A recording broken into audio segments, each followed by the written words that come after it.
दिनै प्राय 1 घन्टानि गेजेराव हाग्रामा महिलारि बिथां दैदेननाय BTC सरकारा गिबि खेबनि थाखाय गोजां बोथोरनि बेयाव सेसन जिरायदों। साननैनि थाखाय जिरायनायनि हाबाफारि लानाय जादों 1 डिसेम्बर आरो 3 डिसेम्बर आरो दिनै 1 डिसेम्बराव मोनस्नि सोंथि फिननायनि मोनसे सावरायलायनाय जायो। लोगोसेनो BTR चिफ हाग्रामा महिलारि बिथाङा सुजाबदेरनाय जि रां बावजा 2,64,00,000 बेखौबो बिथाङा दिनै हाउसाव बा सदनाव बिथाङा दैखांदों आरो निश्चय बियो 3 डिसेम्बर खालि बेखौ सदनाव सावरायनायनि गेजेरजों बेखौ गनायथि होनाय जागोन निश्चय। आरो जोङो UPPL हिसाबै जोङो जोंनिफ्राय बर्तमाननि सरकारखौ मोनथामसो गोनां आयदायाव सोंथि सिखारदोंमोन। जोंनि मानगोनां MCLA विल्सन हासदा बिथाङा गावनि समस्तिनि देहा बिफाननि सोमोन्दै मोनसे सोंथि दैखांदों। आरोबाव बिथाङा सोलोंथाइजों लोब्बा लाखिनानै मोनसे सोंथि दैखांदों। मन्टु बर' बिथाङाबो जोंनि मानगोनां UPPL MCLA बिथाङाबो मोनसे सोंथि गावनि समस्तिनि सिङाव बड'लेण्ड मुंख्लंनि मुङै बनायजानो गोनां जि मिउजियाम बेनि सोमोन्दैबो बिथाङा सोंथि दैखांदों। आरो आंनिफ्राय थांनाय 2020 मायथाइनि 27 जानुवारियाव जि गोजोन गोरोबथा बे BTR सुक्तिनि जि दफाफोर बे दफाफोरखौ दानि सरकारा मावफुंगोन ना मावफुङा बेनि सोमोन्दैबो आङो सोंथि दैखांदोंमोन। सोंथिखौ बिथांमोना फिननाय होदों। जाय IBA implementation of Bodo' एकर्डनि in charge एबा दानि BTRनि चिफ मुस्रि हाग्रामा महिलारि बिथाङा फिननाय होदों जे सरकार दानाया बिथांमोननिया 1 एबा 2 दानल' जादों। दा बेखायनो बिथांमोना BTR सुक्तिनि दफाफोरखौ नायफामफिननानै मावफुंनायनि थाखाय थांखि लानाय जागोन होननानै बिथांमोना जोंनो फिननायखौ होदों। दा बेयाव जोंनिफ्राय जों खावलायनाय जादों जे 1993 मायथाइनि 20 फेब्रुवारियाव जानाय BSC गोरोबथा, 2003 मायथाइनि 10 फेब्रुवारियाव जानाय गोजोन गोरोबथा BTC आरो 2020 मायथाइनि 27 जानुवारियाव जालांनाय जि BTRनि जि गोजोन गोरोबथा, बे मोनफ्रोमबो गोरोबथाया बर' माहारिनि मोनसे माइल खुन्थिया। जोङो बड'फानि सानस्रि सानथौजों हारि हिसाबै थांना थानायनि जि मोनसे सिमां, बे सिमांनि बियो मोनफा माइल खुन्थिया। दा बेखायनो जोङो थांनाय समाव जोंनि BTRनि बै समनि जोंनि सरकारनि मानगोनां गाहाय खुंगिरि मुस्रि प्रमद बर' बिथांनि दैदेननायावबो जों BSC एबा BTC सुक्तिखौ जोङो सन्मान होनानै खामानि मावदों। आरो दिनैबो जोङो लुबैगोन दिनै हाग्रामा महिलारि बिथांनि सरकार फैबाय, बिथांनि सरकारनि समावबो BTR सुक्तिनि मोनफ्रोमबो दफाखौ जाहाथे मावफुङो बेखौ जोङो लुबैदों आरो बेखौनो जों दिनै सदनाव खावलायनाय जाहैदों। आरो थांनाय 29 नभेम्बर 2025 जे आसाम बिधान सभायाव आसामनि जौगासारनाय मोनद' हारिफ्रा ट्राइबेल जानो नागिरनायनि जि दाबि, बे दाबिखौ लानानै आसाम सरकारा जि मन्त्रि गटनो बिबान होदोंमोन बिथांमोनखौ प्रतिवेदन दैखांनो थाखाय, बे प्रतिवेदनखौ 29 नभेम्बर खालि दैखांनाय जादों। आरो बेखौ लानानैनो दुलाराय आसामाव ट्राइबेल माहारिया एबा मोन 14 जि थाखानाय ट्राइबेलफोर गावनि मोनथाय, गावनि माखासे मोननांगौ जिफोर अधिकार एबा गुबुन बिथिङाव जौगासारनायनि थाखाय जि भारत सरकार, आसाम सरकार कटा होनाय जायो ट्राइबेलनो, बेफोरो जौगासारनाय मोन 6 हारिया जुदि हाबबावोब्ला जोंनि बाहागोआ खम जागोन बा बायदि बिथिङाव जोङो उन जानानै थानांगोन। बेखौ गिखांनाय मोननानै आसामनि ट्राइबेल माहारियानो थाखानाय ट्राइबेल माहारिया सोमावसारदों। आरो बे सोमावसारनायनि गोहोमाव कलेजफोरावबो फैदों, इउनिभारसिटिफ्रावबो फैदों। आरो बेनि थाखाय बड'लेण्ड इउनिभारसिटि लोगोसे क'क्राझारनि गुबुन फरायसालिमाफोरनि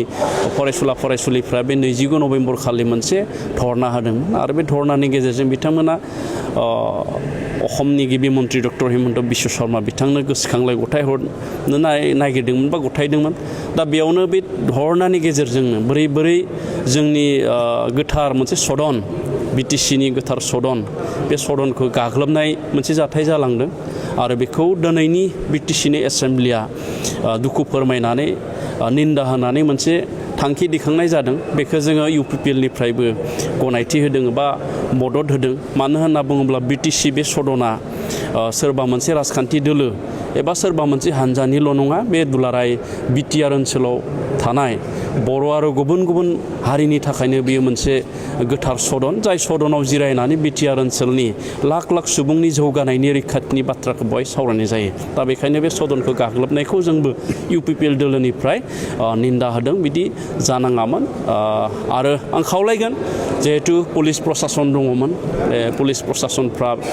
बोरै बिथांमोना बै समाव माने सोमावसारारिफोरखौ एजिटेसन खालामग्राफोरखौ बोरै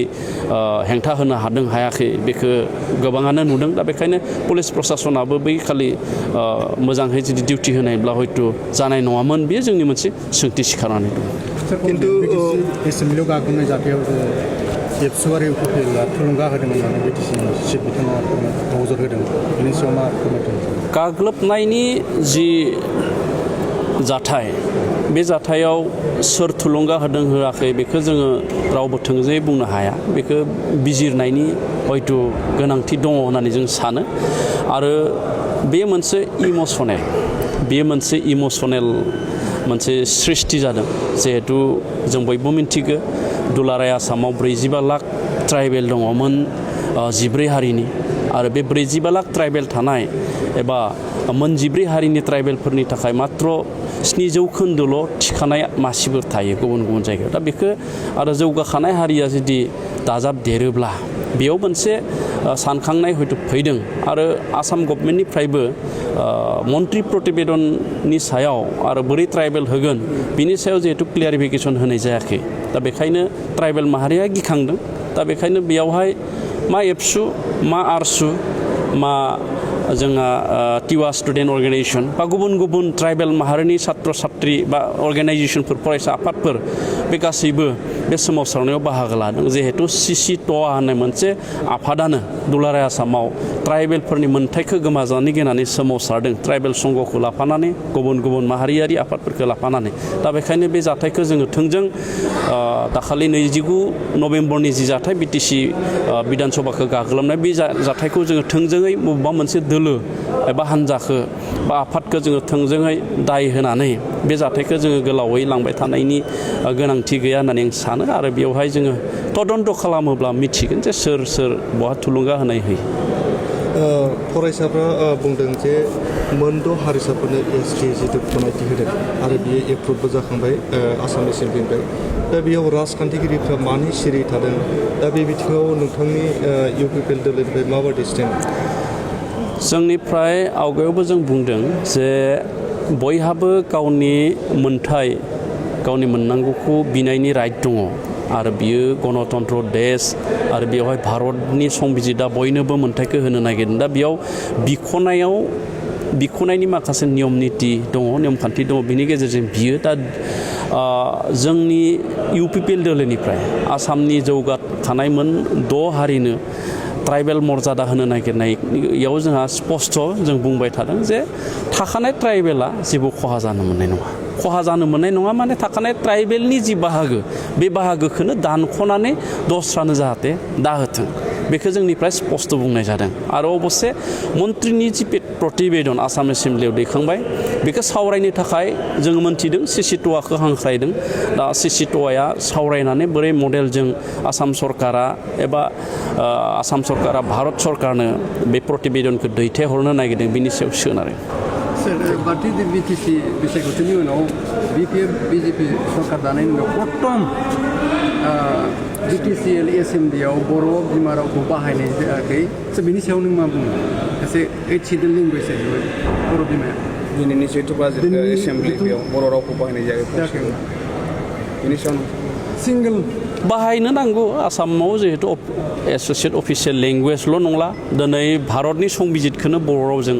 लिरबाय दा बे हिसाबै बाहायनांगौ दा जोंनि इन्टेनसना हदाय थाफायो जे मा जोंजों थाफानायफ्रा जाहाथे बुजियो बेखौ साननानै हयथ' गोबाङानो